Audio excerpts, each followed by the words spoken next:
Welcome to the Clipper channel. In today's video, I'll show you how to set up auto reply on Gmail. Now, just open your browser and go to gmail.com.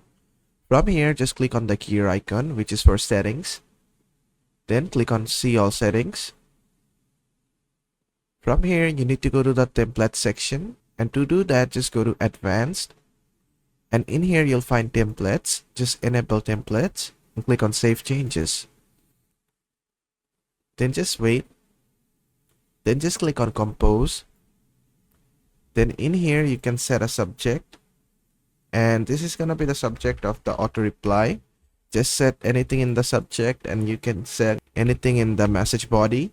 Hello, this is me. I'm not available right now. Whatever you want.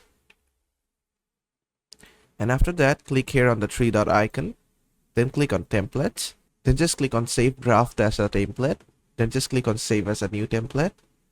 And then just give it a name. Just anything. And click on save. Now just close this. Now click here on the search options. Now you need to set a filter. Now your auto reply email will only go through if there are selected specific words in your subject or in the email body.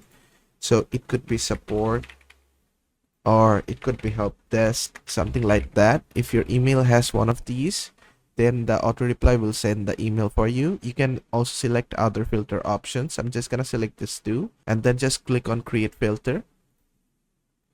Then this option menu will come up. Just take send template and just choose the template which you have just created and click on create filter.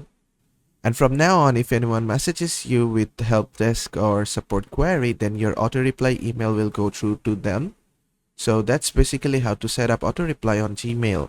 I hope this video was helpful. If it was, please give it a thumbs up and don't forget to subscribe.